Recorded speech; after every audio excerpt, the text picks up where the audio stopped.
Tranquilo, señor. Alzate.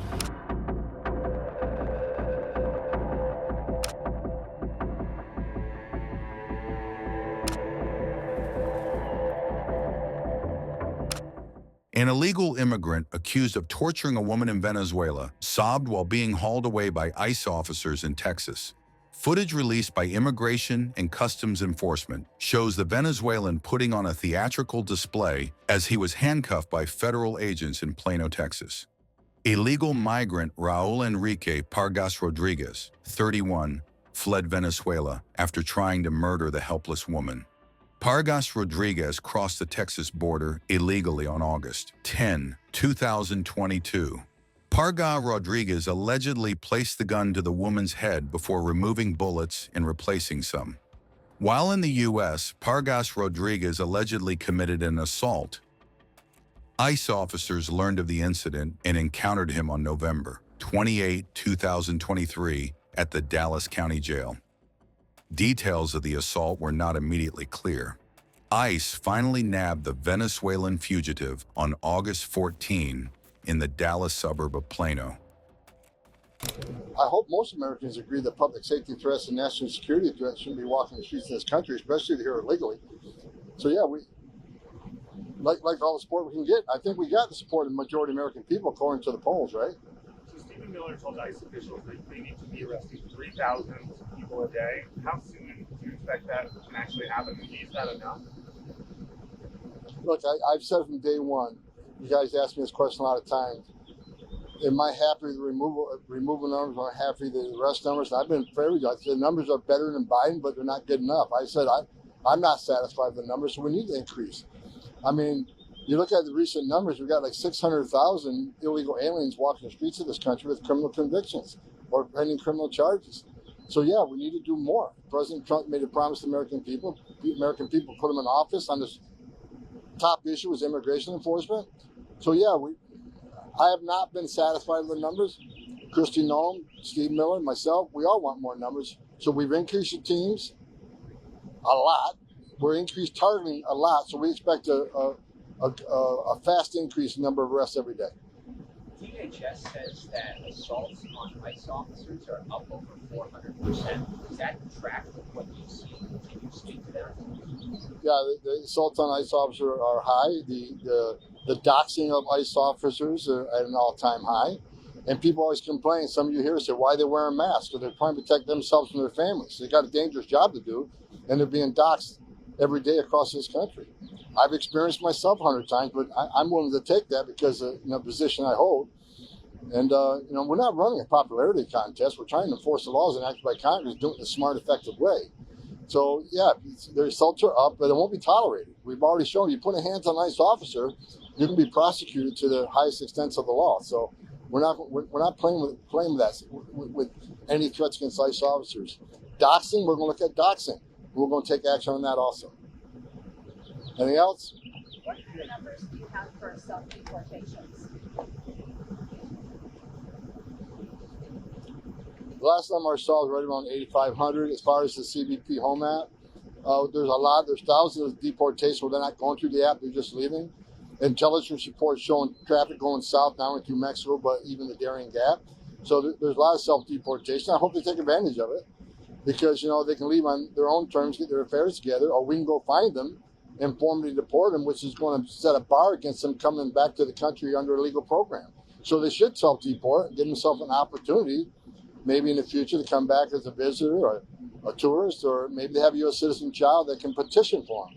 But if we have to formally go through the process of seeking them out and formally deporting them, there's a statutory bar placed against them from ever coming back to the country. Do you expect those numbers to be higher given the policy change? I think that as they see the ICE arrests in the interior increase, which is going to see a vast increase in arrests, I think they're going to realize we can do this under ICE control. We can arrest you at a place and remove you, or you can take it upon yourself to work with ICE, get your arrangements in order, whether it's your home, your belongings, your family, and leave on your own. We'll give you a plane flight. We'll give you some money, or we just go through the ICE process. I think the more they see ICE out there in the streets arresting people and holding them accountable, the more they'll take advantage of doing the right thing. And what position? Which countries of the crossings that are still happening, where are these migrants mostly coming from? Is it still Central America, or are we seeing Right now, it's a lot of Mexican nationals. Part of Elon Musk's team was finding thousands of people using the same social security number. Is there no way to stop the flow to them so they'll themselves can work? I mean, I can't hear the question.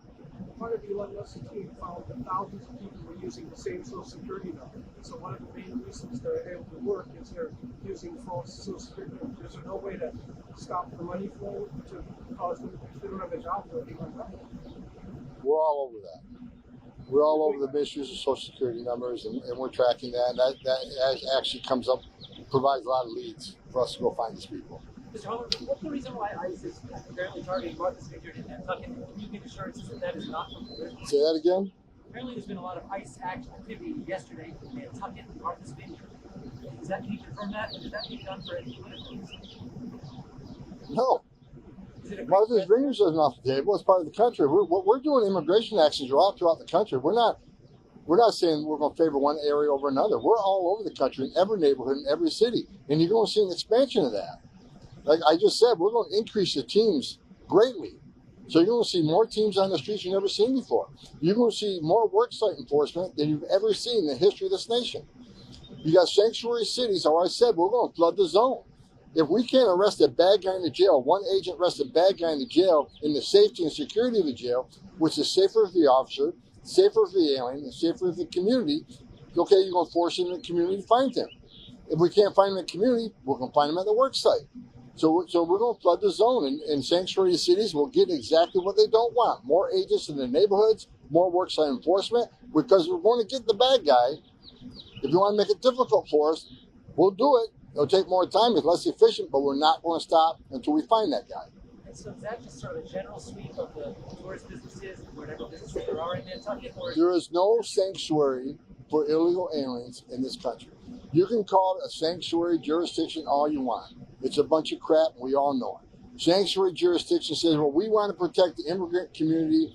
We want them, the victims and witnesses of crime, to be able to come to the police, report a crime without fear that we're working with ICE. That is a bunch of garbage. Because victims and witnesses of crime don't want the bad guy in their neighborhood either.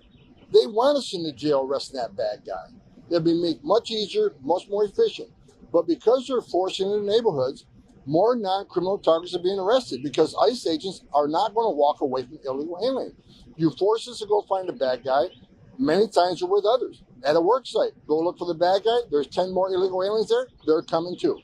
So I don't want to hear sanctuary cities complaining, well, look at all these collateral arrests and non-criminal targets are arrested. You forced me in that position? So we're going to force law. Unlike the last administration, Secretary Mayorkas told ICE, you can't enforce immigration law. If they're not convicted of a serious crime, you can't arrest them for just being here illegally. That sent a message to the entire world. You can enter this country illegally, which is a crime, but as long as you never get convicted of a serious crime, you're free. No one's looking for you. Game's changed. We got the greatest president in history of this nation sitting in the Oval Office who's going to enforce immigration law and keep his promise to American people to make this country safe again.